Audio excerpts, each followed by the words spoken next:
Hello বন্ধুরা, আসসালামু আলাইকুম। আশা করি সবাই আল্লাহর রহমতে ভালো আছেন। আমি অনেক ভালো আছি, আলহামদুলিল্লাহ।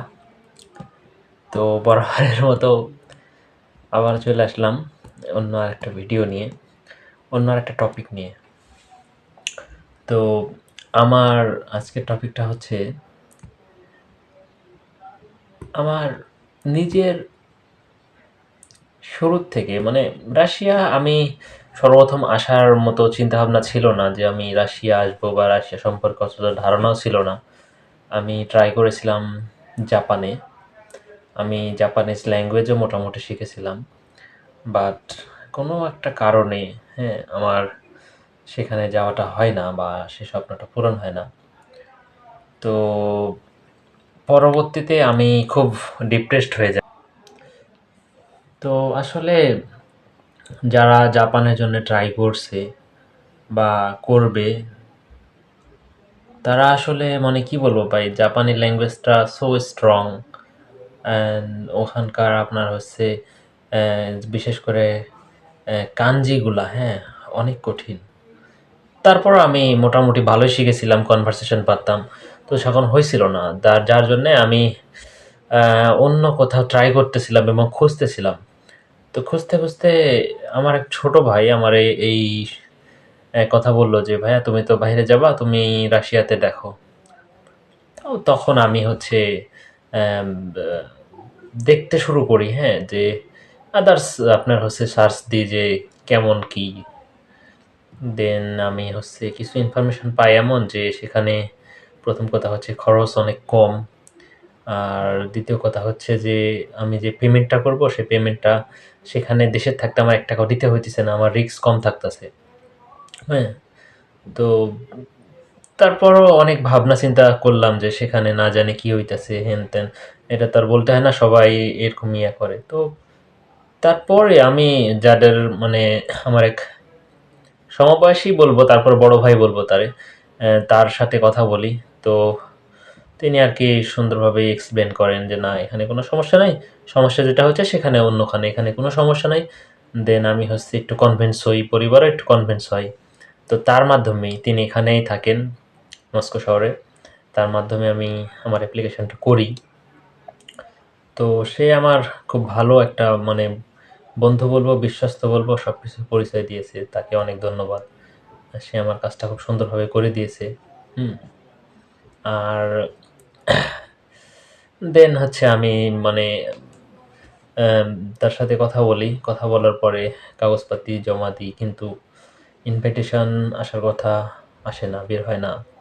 হ্যাঁ? তো একদিন হঠাৎ করে সত্যি, মানে কাকতালীয়ভাবে আমারে বলল যে ১৭ই সেপ্টেম্বর তোমার ইন্টারভিউ। আর মানে ১৭ই সেপ্টেম্বরই আমার হচ্ছে জন্মদিন। হ্যাঁ? তো যাক, মানে আপনার হচ্ছে ইন্টারভিউ বলতে হচ্ছে এম্বাসি ইন্টারভিউ না, এটা হচ্ছে আমার হচ্ছে ইউনিভার্সিটি থেকে আমাদের একটা ইন্টারভিউ নিয়েছিল। তো সেখানে কিছু কোয়েশ্চেন করছিল, সবগুলো আগে থেকে বলা ছিল। আমি তারপরেও খুব সুন্দরভাবে এক্সপ্লেন করেছিলাম। সেখানে আমি টিকে ছিলাম অ্যাডমিশনে।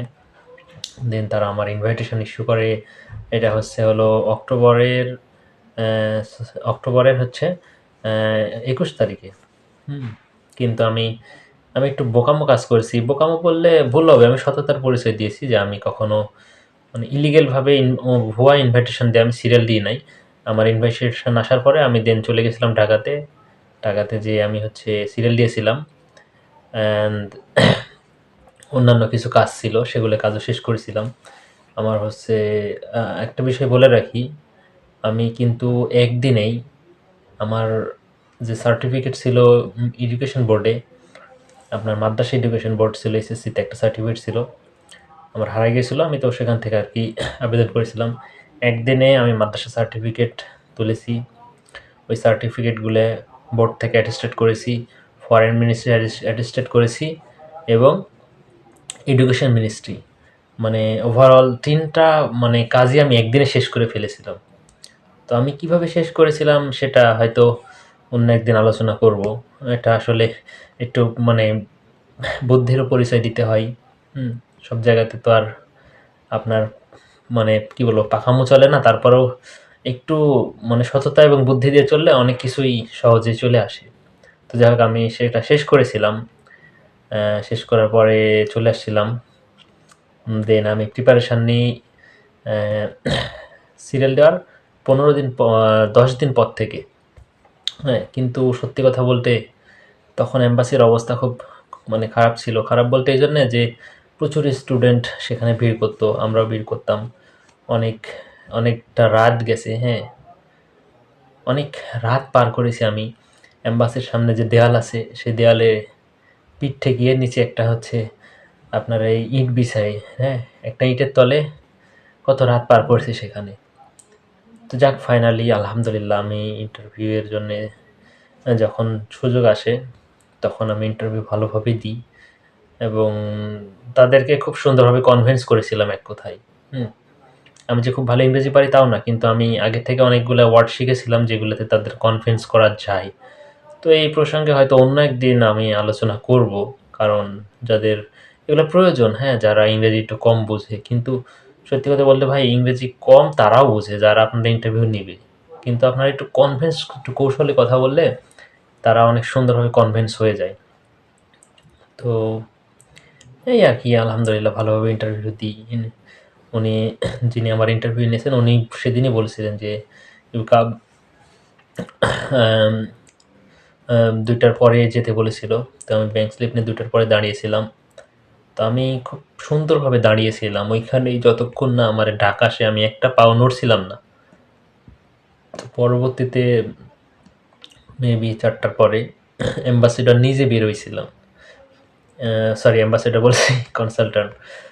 উনি বের হয়ে এসে আমাকে নাম ডেকে নিয়ে চলে যায় ভিতরে। দেন হচ্ছে কাগজপাতি সব কিছু জমা নেওয়ার পরে একটা স্লিপ দেয় আমার ভিসার দেওয়ার, মানে পাসপোর্ট দেওয়ার দিন ছিল হচ্ছে 3 তারিখে। তো আমি আলহামদুলিল্লাহ 3 তারিখে সেখানে যাই। আমার বাসা অনেক দূরে থাকার জন্য আমি হচ্ছে 2 তারিখে 11:30টার বাসে উঠি ঢাকার। এখানে যে 4টা বাজে, তো দেন আমি সেখানে দাঁড়ায় থাকি। তারপরে হচ্ছে 8টার সময়, 9টার দিকে, 9টা থেকে 10টার মধ্যে 10টার মধ্যে মেবি আমি আমার পাসপোর্ট হাতে পাই এবং আমি ভিসা পাইছিলাম আলহামদুলিল্লাহ। তারপরে আপনার হচ্ছে 3 তারিখে ভিসা পাওয়ার পর 8 তারিখের ফ্লাইট করছিলাম। ফ্লাইটের দিনে আলহামদুলিল্লাহ খুব সুন্দরভাবে চলে আসি।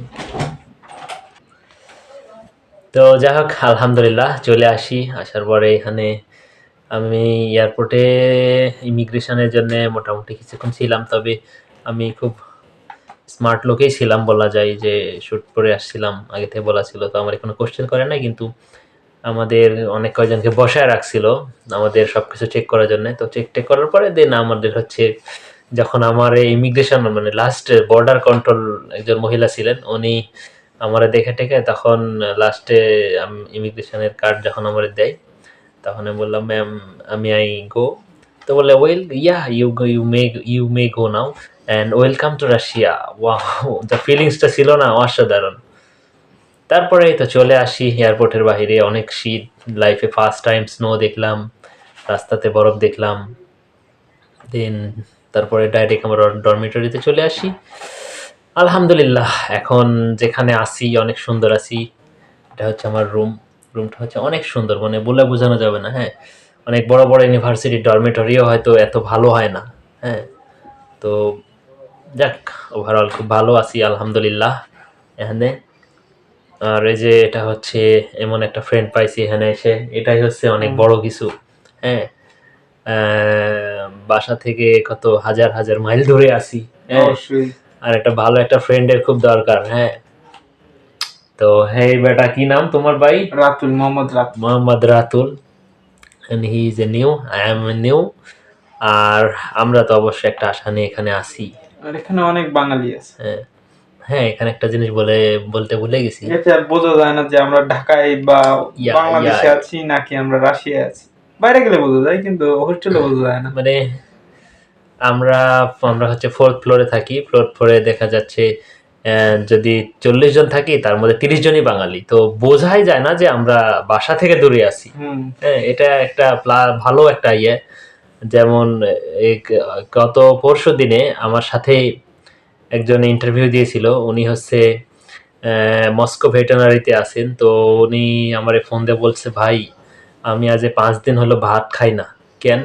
তো বলে, আমি যার মাধ্যমে কাজ করেছিলাম হে অর্ধেক কাজ করে চলে গেছে, বাকি অর্ধেক কাজ আমি কোনো রকম করে ইউনিভার্সিটি থেকে, মানে ডরমেটরিতে কোনো বাঙালি নাই, তারপরে টাকা ভাঙাবো কিভাবে, কোনো কিছুই কুল কিনারা পাইতেছি না।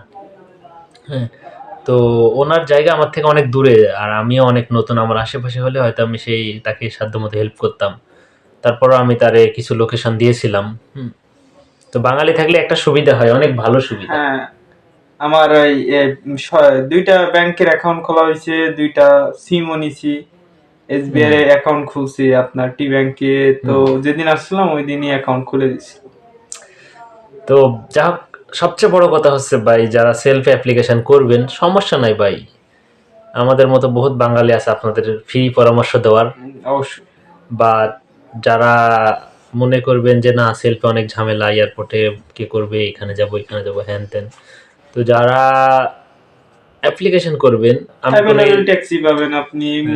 আপনার ইউনিভার্সিটির অ্যাড্রেসটা কপি করে তাকে দেখাইলেই এনাফ, আপনাকে নিয়ে যেয়ে চলে যাবে। আর যারা হচ্ছে কোনো এজেন্সি বা কারোর মাধ্যমে অ্যাপ্লিকেশন করবেন, আমি কোনো এজেন্সিতে খারাপ বলবো না, কিন্তু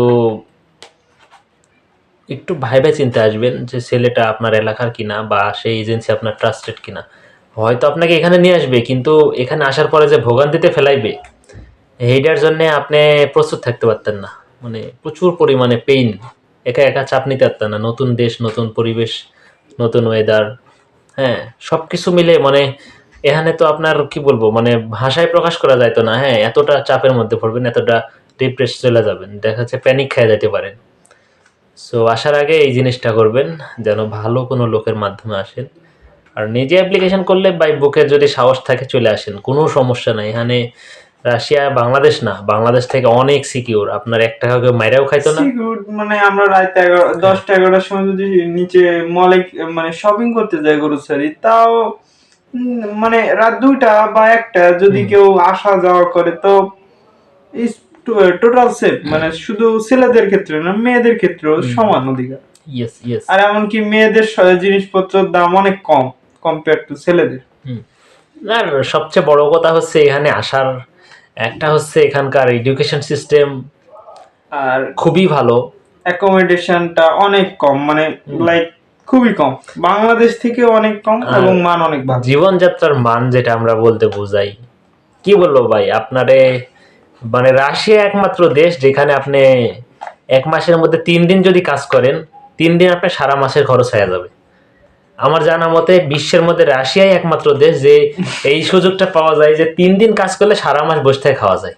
খাওয়া যায় মানে আপনি অতটাও খাইতে পারবেন না যতটা আপনি ওই টাকায় আর্ন করবেন। তবে বাংলাদেশে যেমন ফলের দাম বেশি না, রাশিয়াতে ফলের দাম কম, কিন্তু ভাই বাংলাদেশের সবজির দাম যেমন কম, এখানে এসে আবার সবজির দাম বেশি। হ্যাঁ, এটা অবশ্যই। আমার মনে হয় যে বাংলাদেশে যে জিনিসটার দাম কম, সেই জিনিসটার দাম এখানে এসে বেশি, আর এখানে যে জিনিসের দাম কম সেখানে মানে বাংলাদেশ যায় বেশি। কিন্তু অনেক সবজি আছে যেগুলো সিজনালি হয়, সেগুলোর দাম নরমালি থাকে না, আমাদের দেশের তুলনায় অনেক অনেক কম। আসলে অ্যাকচুয়ালি হয়েছে কি, এই দেশের যে সরকার, ফরমালিন মুক্ত সব সরকার যিনি মানে গভর্নমেন্ট, এনারা হলো মানে মানুষদের মানে জীবনযাত্রার মান যাতে বজায় রাখা যায়, যাতে জীবনে মানে সবকিছুর দাম কম রাখা যায়, সর্বোচ্চ ক্ষেত্রে ওই জায়গায় চেষ্টা করে। কারণ রাশিয়ানরা যে জিনিস ব্যবহার করে সেই জিনিসের দাম অনেক কম হয়।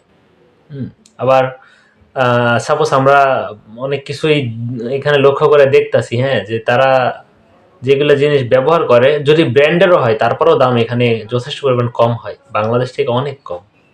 মূল কথা হলো রাশিয়ান ব্র্যান্ড সবগুলো রিজনেবল প্রাইসে দেয় compare to other European store আর আদার ব্র্যান্ড। ভাই মানুষ ইউরোপ করে, কিন্তু বাংলাদেশের তুলনায় কম্পেয়ার টু বাংলাদেশ, তো আমার মতে বাংলাদেশের জিনিসপত্রের প্রাইস, মান এবং এদের প্রাইস এবং কোয়ালিটি খুবই ডিফারেন্ট। কারণ বাংলাদেশ থেকে আমরা যতই শীতের কাপড় আনি, এগুলো ইউজ করা যায় না এক তো, আর বাংলাদেশে দাম অনেক বেশি, আর এটা না নিয়ে আসার ভালো। হ্যাঁ, আর শীতের বেলা হয়েছে কি, আমরা তো শীতের সময় আইছি। যারা শীতের সময় আসতে চাই, আমাদের তরফ থেকে একটাই পরামর্শ পাই, হালকা পাতলা কোনো কিছু লিয়ে ডরমিটরি পর্যন্ত আই, দিন পরের দিনে যাই একটা ভালো দেখে শীতের কাপড় পরলে দেখা যাচ্ছে এখানে তো -20-25 পর্যন্ত পড়তেছে। হ্যাঁ, তো এই 25 বাংলাদেশের এমন কোনো স্টোরের হাই কোয়ালিটি কাপড়ও মনে হয় না কাভার দিতে পারতো, হয়তো ঝাড়ি মেরে বলবে যে -50 মাইনাস এই সেই হ্যান ত্যান, এগুলো হলো পারতো না। মুখের কথা, কিন্তু প্র্যাকটিক্যালে জুতা বলেন যাই বলেন এগুলো ইউজ করা যায় না। হুম, বিশেষ করে এখানকার জুতা এবং মোজা এর ধরনটাই আলাদা। আমাদের that's right. আমাদের ওইখানে ওইভাবে পাওয়া যায় না, আর বেশিরভাগ দোকানদার আপনাকে ঠকাবে। হুম, প্র্যাকটিক্যালি আপনি এটা ইউজ করতে পারবেন না, উপর থেকে আপনি একটা বয়ে আনবেন, উপর থেকে আপনার টাকাটাও যাবে আর এখান থেকে আবার কিনা লাগবে। হুম, হুম, this is right. সো এই হলো মোটামুটি টুকটাক পরামর্শ, কথাবার্তা। আর সবচেয়ে বড় কথা ভাই, আমি কোনো ইউটিউবার না, আমি কোনো ব্লগারও না। আমার একটা খুব আশা অনেক আগে থেকেই, আমার লাইফে যা কিছু ঘটনা, যা কিছু অভিজ্ঞতা, হয়তো পরামর্শ কারো জন্যে, এইগুলো সোশ্যাল মিডিয়াতে আমি দিই বা রাখার ইচ্ছা আমার অনেক আগেই। তো আমি এখানে আসছি, এখানে অনেক বাঙালি আছে, তারাও কি চাই জানি না, তবে আমি চাই যে রাশিয়ায় মানুষ আসুক, বিশেষ করে বাংলাদেশের মানুষ। রাশিয়া দেশটা অনেক ভালো, এটা হচ্ছে একটা সুযোগ, মানে কি বলবো, সুযোগ তৈরি হয়েছে বাঙালিদের জন্য। এখানে এসে ভালো করে পড়াশোনা করে দেশে গেলেও অনেক ইনকাম, এই দেশ থেকে অন্য দেশেও পার হওয়া খুব সহজ। আর সব কিছু মিলে ভাই এই তো, মোটামুটি সবাই আসুক, একসাথে একটা ভালো বাংলাদেশি কমিউনিটি গড়ে উঠুক। হ্যাঁ, এটাই আর কি।